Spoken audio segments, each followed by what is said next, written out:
복음이 고플 때 복음 한 끼. 이제 구원과 재용서와의 관계에 대해서 오늘 정리를 해보도록 하겠습니다. 많은 사람들이 구원을 죄 용서함에 국한시켜 이해하려는 그런 경향이 많이 있고요.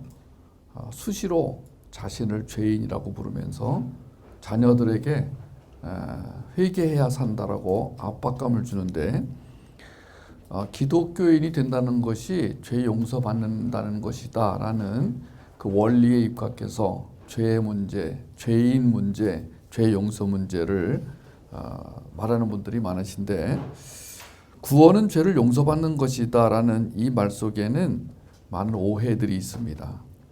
우선 오늘 로마서 3장 23절과 24절을 먼저 한번 읽어보겠습니다. 시작.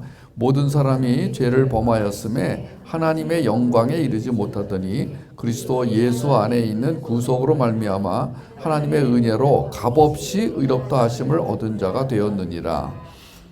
우리는 남자로 태어나거나 여자로 태어났기 때문에 남자라고 불리우고 여자라고 불리웁니다. 출생의 문제이지 그 이후에 어떤 행위에 따라서 성 정체성이 결정되는 건 아니라고 우리 지난번에 같이 확인을 했는데요. 이 구원과 죄 용서 문제에 대해서 잘못 알고 있는 것들, 잘못 정리한 것들을 한번 정리해 보도록 하겠어요.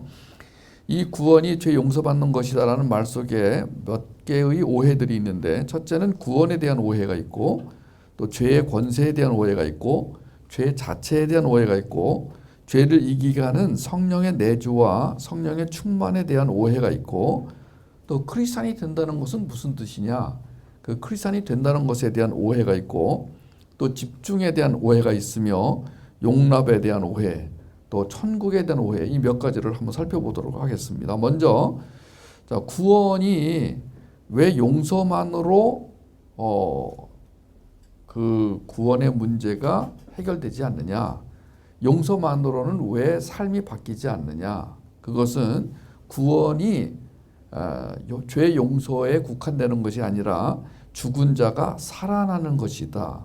이 부분을 우리가 간과하기 때문입니다. 그러니까 이것은 삶과 죽음의 문제라는 거예요, 구원이.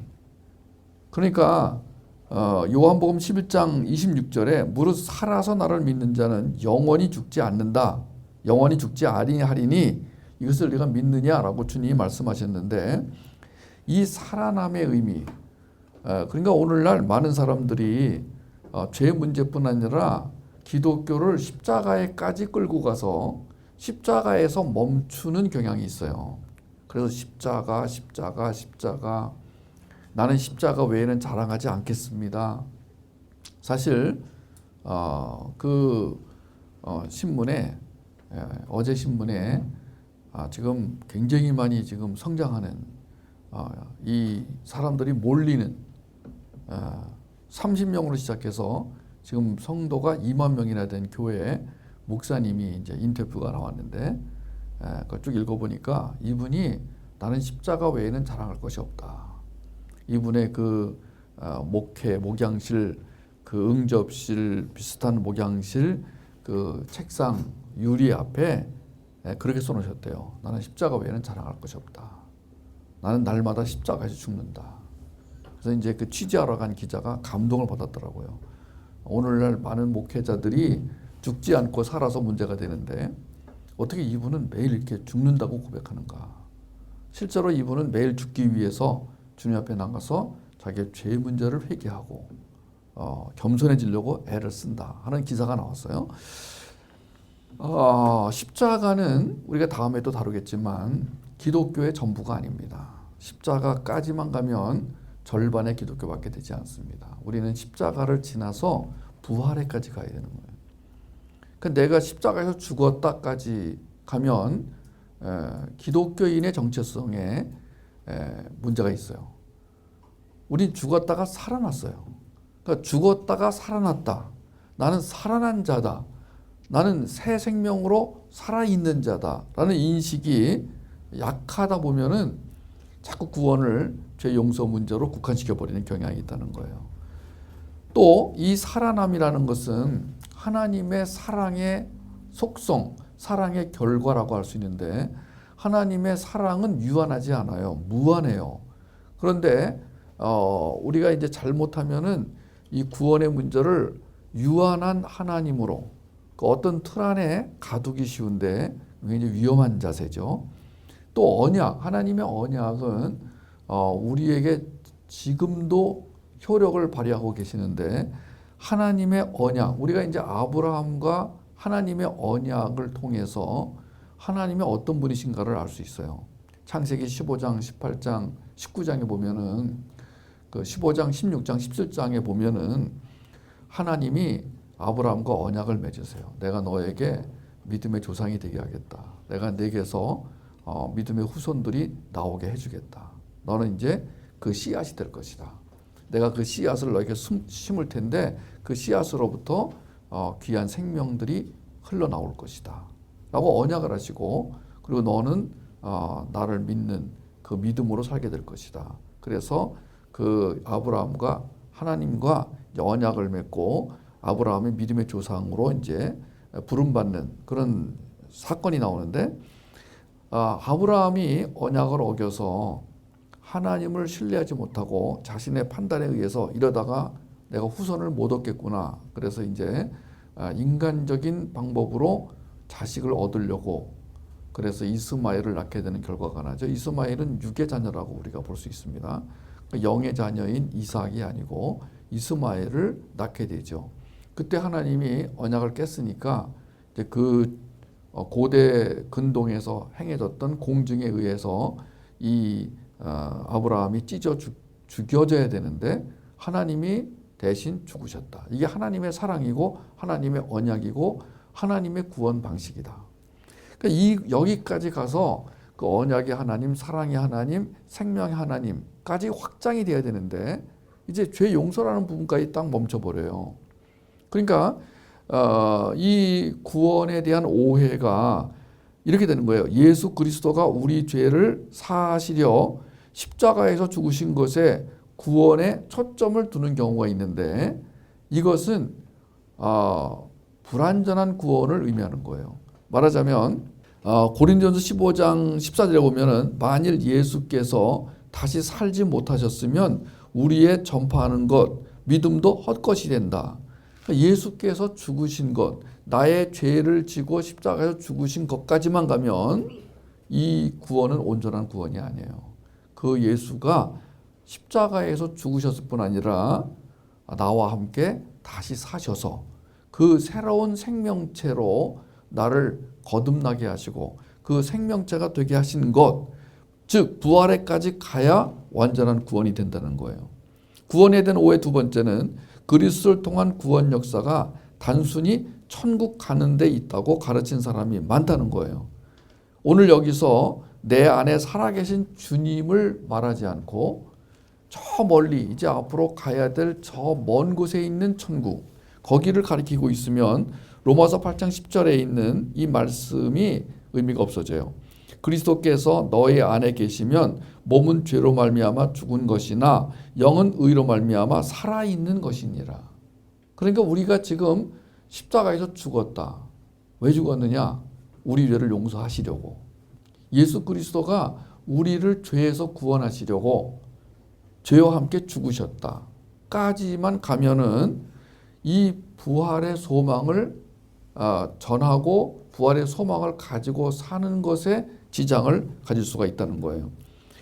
골로새서 1장 13절에 그가 우리를 흑암의 권세에서 건져내사 그의 사랑의 아들의 나라로 옮기셨느니라. 옮기셨다. 과거 완료형이잖아요. 우리를 죄에서 완전히 옮기셨는데 여전히 죄 얘기를 하고 있는. 그래서 그리스도인이 된다는 것은 죄 용서받는다는 것이다. 그리고 기독교의 본질은 죄 용서함에 있다. 이런 얘기를 우리가 많이 하게 되는데 그 부분을 분명히 해야 될 것 같아요. 그 다음에 이제 용서가 과거에 이루어진 일이기 때문에 현재와 미래에까지 영향을 미치는 죄의 권세를 이기려면 용서 이상이 되어야 한다. 지금 말한 그 용서 이상의 것, 그것은 뭐냐? 옮겨졌다. 그리고 내 안에 살아계신 그 살아계신 예수 그리스도를 인식하고 그 인식된 예수와 연합하여 살려는 믿음의 본질에서 벗어나게 한다는 거예요. 그러니까 어떻게 해야 되냐면 잘못하면 이제 행위 중심의 율법주의적 신앙생활에 빠지기 쉬운 거예요. 왜냐하면 주님이 죄를 용서하셨는데 오늘 내 모양을 보니 죄 용서받은 자 같지 않은 거예요. 그러니까 이게 뭐지? 내가 죄인이라고 말을 해야 정직할 것 같고 양심적일 것 같고 그래서 계속해서 저는 죄인입니다. 주님 오늘도 죄 용서를 구합니다. 계속 죄 용서를 구합니다. 저를 용서해 주세요. 하고 있으면 우리를 죄에서 구원하셨을 뿐 아니라 그 죄로부터 우리를 완전히 옮기셨고 그리고 이제 생명으로 새 생명으로 살게 하시려는 그 주님을 바라보지 못하는 초점이 달라지는 그런 일들이 벌어지기 쉽다는 거예요. 우리는 이제 용서 이상의 것이 뭐냐? 우리는 죄 용서 받음, 죄를 용서 받아야 산다, 죄 용서 받아야 한다라는 죄 용서 받음의 그 선을 넘어서서 그러면 뭐가 필요하냐? 그것을 저는 5 지저스 파워로 설명해 드렸어요. 그러니까 오늘 우리는 예수 그리스도의 능력을 가지고 죄 용서 이상의 삶을 살 수 있는 존재로 지음 받아졌고 부름 받아졌다. 세워졌다. 브링업 세워졌어요. 그리고 주님이 그 5 지저스 파워로 살아가는 자로 양육하고 계세요. 생명력, 통찰력, 분별력, 창의력, 변증력. 저는 우리 자녀에게 매일같이 너 죄졌지. 너 죄 고백해야 돼. 너 주님 앞에 나와서 용서를 구해. 이렇게 하는 부모보다는 이제 네 안에 예수 그리스도의 생명력이 충만하게 역사하고 계셔. 너는 그 생명력으로 살 수가 있어. 통찰력으로 살 수가 있어. 분별력으로 살 수가 있어. 창의력으로 살 수가 있어. 변증력으로 살 수가 있어. 이 개념이 없는 부모로 살기 쉽다는 거예요. 그러니까 우리가 과거의 죄 용서받음 거기서 멈춰 있으면 안 된다는 거예요. 그러니까 죄에 초점을 맞추지 말라는 거예요. 초점 자체가 죄가 되어서는 안 된다는 거예요. 우리가 왜 그 죄를 지을 수밖에 없는가라는 그 의미를 이제 알았어요. 그런데 죄에게 초점 맞춰 살면은 자꾸 자신이 죄인이라는 인식에 사로잡히기 쉬워요. 그리고 그 죄인이라는 인식에 사로잡히면은 그 자기가 그리는 그 그림에 있어서 그 자꾸 죄인이라는 그 죄인을 향한 삶으로 가기 쉬워요. 그게 자기 충족적 예언이라고 그랬어요. 우리가 자신의 자아상을 가질 때 하나님 앞에서 나는 이제 주님의 부활하심으로 말미암아 의인으로 출생되었습니다. 라는 그 의인 의식. 그런데 내가 의인답지 못하게 살고 있습니다. 그것은 내 안에 주님의 능력이 충만하게 역사하지 않기 때문입니다. 그럼 그 주님의 능력이 충만하면 됩니까? Yes, of course. 그럼 그 주님의 능력을 얻는 방법이 무엇입니까? 이렇게 명쾌하게 우리 자신과 우리 자녀들에게 알려줘야 되는데 그게 지금 불분명하다는 거예요. 그러니까 자꾸 자신을 바라보게 되고 자신의 죄를 바라보게 되고 자꾸 죄 용서받음에 국한시켜 거기에 머무르기 쉽다는 것이죠. 그러니까 지금 죄에 대한 오해를 보면은요. 누가복음 15장에 그 의해서 죄란 하나님으로부터 멀어졌다고 잘못 인식하는 것. 우리가 지성소 예배를 드릴 때 물두멍에서 이제 죄를 자백하잖아요. 그러면은 죄를 자백하고 이제 성소로 들어가야 되는데 그 죄란 무엇이냐? 많은 사람들이 죄의 결과와 죄를 혼동한다고 그랬죠. 그러니까 그 죄가 있기 때문에 어떤 열매가 맺혀지는데 그 죄를 유발시키는, 발생시키는 그 원인 제공자가 어디냐, 무엇이냐 봤더니 마음이라는 거예요. 근데 그 마음이 예수 그리스도로 충만하면, 예수 그리스도의 생명력으로 충만하면 문제가 없는데, 문제는 그 마음 안에 뭔가 잘못된 이제 인식이 들어와요. 그래서 뭐냐면 내가 지금 하나님으로부터 멀리 떠나 있구나. 그래서 문제구나. 하나님 저쪽에 계시고 나는 지금 거기로부터 멀리 떠나와서 지금 돼지 우리로 들어가고 있구나. 정직하죠. 이 정도만 인식해도 대단한 사람이에요.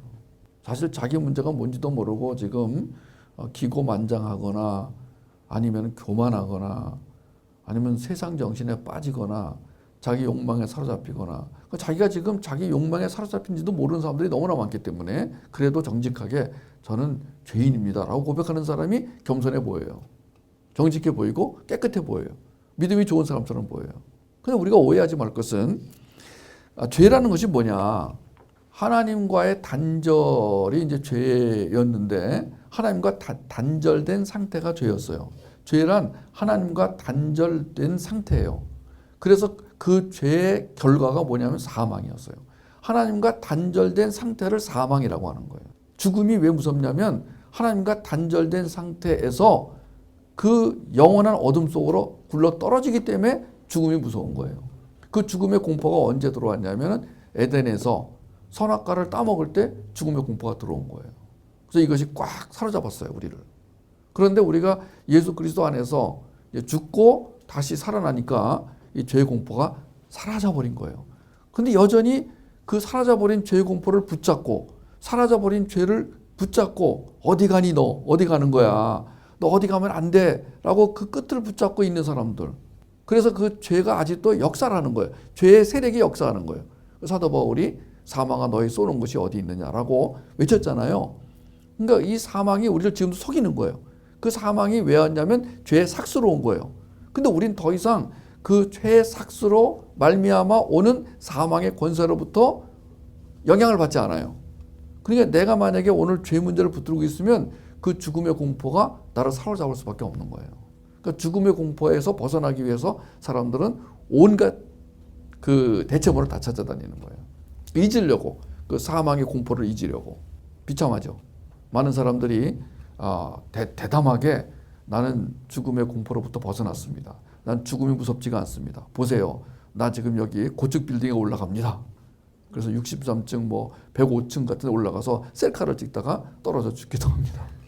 어떤 사람은 그 스키장에서, 그 높은 스키장에서 스키를 타고 활강하면서, 어떤 사람은 비행기에서 떨어지면서 이제 그 스카이 다이빙을 하면서, 어떤 사람은 그 수트를 입고 그 쫙 날아가면서 나는 죽음이 무섭지 않습니다.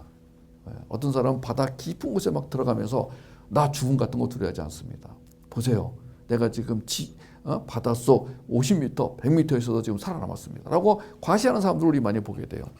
그 양쪽에 있는 거예요. 어떤 사람들은 자기 의지로 죽음을 극복할 수 있다고 큰 소리 치는 사람들, 헛소리 하는 사람들이 있는 반면에 또 한쪽에서는 여전히 아직도 죽음의 공포에 사로잡혀 있어요. 우리는 이 둘 다가 아닌 거예요. 그래서 죄란 첫째, 하나님과 단절되어 있는 상태를 죄라고 하는데 성경은 우리 이제 그 문제가 해결된 거예요. 예수 그리스도를 통해서 하나님과의 단절의 문제가 해결이 됐어요. 그러면 그 죄의 삭신 사망으로부터도 이제 해결된 거란 말이에요. 그래서 우리 안에 영원한 생명, 조회가 들어와 있고 우리는 이제 그 카이로스의 삶을 살고 묵지 속에 들어가서 우리 자신의 완성된 모습, 완료된 계시를 보는 자가 되었습니다. 이 죄에 대해서 에베소 1장 7절은 우리는 그리스도 안에서 그의 은혜의 풍성함을 따라 그의 피로 말미암아 속량 곧 죄사함을 받았느니라 라고 선포한 이 말씀과 골로새서 1장 14절 그 아들 안에서 우리가 속량 곧 죄사함을 얻었도다 비슷한 말씀이죠. 이사야서 1장 18절 여호와께서 말씀하시되 오라 우리가 서로 변론하자 너희 죄가 주홍 같을지라도 눈과 같이 휘어질 것이요 진홍같이 붉을지라도 양털같이 휘어지리라. 시편 103편 12절 동이 서에서 먼 것 같이 우리의 죄가를 우리에게서 멀리 옮기셨다.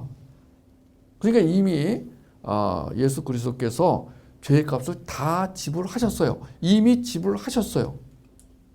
그래서 이제 죄가 더 이상 영향을 미치지 못해요. 그럼 우리가 죄라고 말하는 그 죄는 무엇이냐? 봤더니 누가복음 15장에 이 아버지와 아들의 이야기를 통해서 우리는 죄가 무엇인지를 찾아낼 수 있어요. 그것은 이 아들이 아버지를 멀리 떠나서 이제 나는 더 이상 아버지의 간섭을 받지 않는다라고 생각하면서 마음껏 자유를 누리지만 그 아버지에게서 타온 돈이 다 떨어지자 비참해지는 자신을 발견하게 됩니다. 그리고 이제 돼지 우리로 들어가서 쥐염 열매를 먹으면서 자신이 누구인가를 알게 됩니다. 그리고 왜 그랬는지를 알게 됩니다. 내가 아버지를 떠났기 때문이다. 아버지에게는 집이 있는데 내가 왜 이 고생을 하냐. 아주 올바른 인식이죠. 많은 사람들이 하나님으로부터 떠나 있으면서도 그래서 거기서 나오는 결과 그 비참함을 경험하면서도 이게 왜 그러는지 모르고 사는 사람들이 많은데 이 아들은 그래도 뒤늦게나마 깨달은 게 다행이죠. 그래서 아들이 이제 결심을 하죠. 돌아가야 되겠다. 내가 이렇게 살 게 아니다. 네. 제가 오늘도 편집에 글을 썼는데 거기에도 들어가 있습니다만은 인식의 장소, 하나님을 인식하고 자신을 인식하는 장소가 돼지우리예요. 이 돼지우리가 그래 좋은 것이 아니에요. 말 그대로 돼지우리예요. 돼지를 키워본 사람은 알지만 그 냄새 때문에 돼지우리 근처만 가도 냄새 때문에 살 수가 없어요. 돼지가 사실은 깨끗한 동물인데 이 돼지의 배설물들로 인해서 나오는 그 냄새 때문에 견딜 수가 없어요.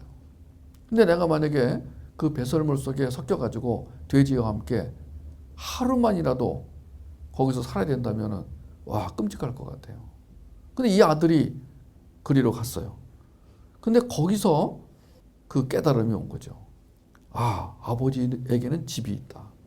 내가 그 집에 가면 된다. 내가 왜 여기서 이 고생을 하냐. 근데 사실은 하나님은 우리에게 그 인식을 하게 하셔서 그 인식이 작동이 되면서 예수 그리스도를 입으로 시인하게 됩니다. 예수를 그리스도로 시인하게 됩니다. 저는 당신이 없으면 죽습니다. 전 당신을 나의 구주로 믿습니다. 그러면 그때 이제 구원이 이루어지는 것이죠. 그게 인식의 순간이에요.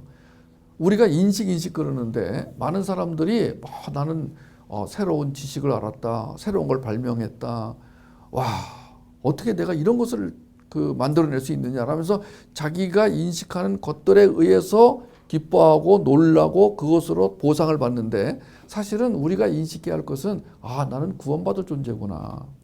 나는 죄인이구나. 이러면 안 되는구나. 인식을 하는 거잖아요. 근데 거기가 끝이 아니라는 거예요. 돼지우리에서 우리가 죄인인 것을 인식하고 그래서 내가 아버지 아들이구나까지 하면 안 된다는 거예요.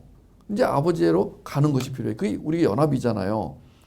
우리는 그 아버지가 멀리 있는 게 아니고 알고 봤더니 그 아버지는 언제나 나와 함께 있었어요. 즉 아버지의 마음과 내 마음이 같이 있었어요. 그러니까 이 마음으로 치면은 우리가 이해하기가 쉬워요. 예수 그리스도가 언제나 나와 함께 있다라는 것을 그 마음으로 설명하면 아주 쉽습니다. 예수의 마음이 내 마음에 있어요. 예수의 생각이 내 생각 안에 있어요. 예수의 생명이 내 생명 안에 있어요. 그래서 저는 이 연합을 지난주에도 제가 설명을 할 때 아가서를 공부하면서 설명을 했는데 우리가 이제 나의 생각, 나의 마음, 나의 계획, 나의 성격, 그리고 이걸 다 합해서 인격이라고 하는데 자, 이것들이 이제 나를 주장합니다. 이것들이 나를 주장하고 이것이 내 인생을 주장하여 살아갑니다. 이것이 죄예요, 사실은요. 그런데 예수 그리스도께서 갖고 계시는 생각, 마음, 계획, 성격, 인격이 나를 덮으신다 이렇게. 이 덮는다라는 표현이 참 중요하다 그랬어요. 덮는다. 주님이 당신의 옷자락으로 나를 덮으신다. 당신의 구름으로 나를 덮으신다.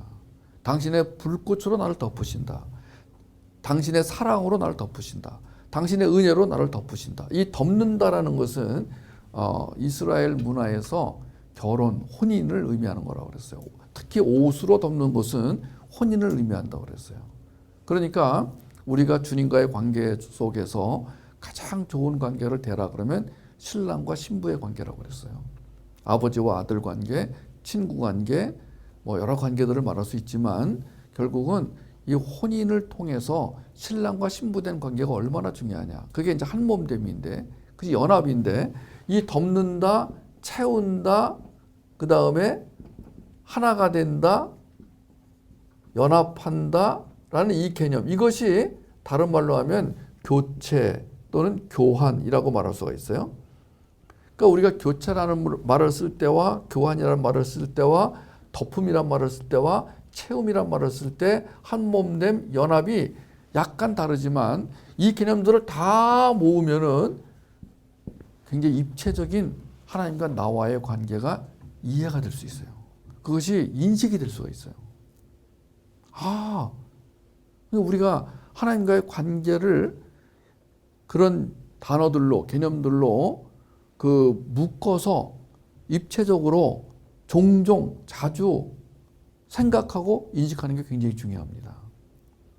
그러니까 그 예수 그리스도의 생명력이 내 안에 들어와서 내 대신 살게 되는. 그럼 나는 어떻게 되는가? 그럼 나는 완전히 없어지는가? 예수 그리스도가 나를 덮는 상태를 교체와 교환이라고 하지만 내 입장에서 보면은 내가 죽는 거예요. 그러니까 내가 죽고 그리스도가 사는 거예요. 이것이 이제 예수 그리스도의 생각, 마음, 계획, 또 생명력, 이것으로 나를 덮는 상태가 되는 거예요. 근데 내가 죽는데, 내가 죽으면 내가 완전히 없어지는 거냐, 내가 소멸되는 거냐, 내가 무로 돌아가는 거냐, 그렇게 또 오해하는 사람들이 있어요. 아니, 그렇지 않습니다. 왜냐하면은 성경에 보니까 그 사람의 가지고 있는 은사, 재능, 어떤 특별함들을 하나님이 쓰셔서 성경도 기록하게 하시고 사역도 하게 하셨어요. 그러니까 이 보이지 않는 하나님의 생명력을 무시해버리면 결국은 그리스도인으로 사는 것 자체가 그 사람이 이뤄낸 어떤 의지의 결과 또는 신념의 결과라고 말할 수도 있어요. 근데 그것이 아니에요. 우리는 예수 그리스도의 생각, 마음, 계획, 성격, 인격을 다 통틀어서 이제 생명력이라고 이제 보통 부르잖아요. 그럼 예수 그리스도의 생명력이 나를 완전히 덮어버리면은 예수 그리스도의 성품으로 그 인생이 빛이 나면서 동시에 하나님이 그 사람에게 주신 특별한 요소들은 그 성품을 표현하는데 사용되어지더라. 이렇게 되는 것이죠. 그러니까 죄 용서 이상의 거예요, 이거는요. 그리고 예수 그리스도가 이 아들 생각처럼 멀리 떨어져 가지고 내가 이제 저 멀리 있는 아버지께로 가야 되겠다라고 해서 아버지께로 갔더니만 이 아들이 아버지께로 가서 확인한 것은 뭐냐? 아버지는 한 번도 나를 떠난 적이 없구나라는 거예요. 그것이 죄를 이해하는 데 굉장히 중요한 요인이 되는 거예요.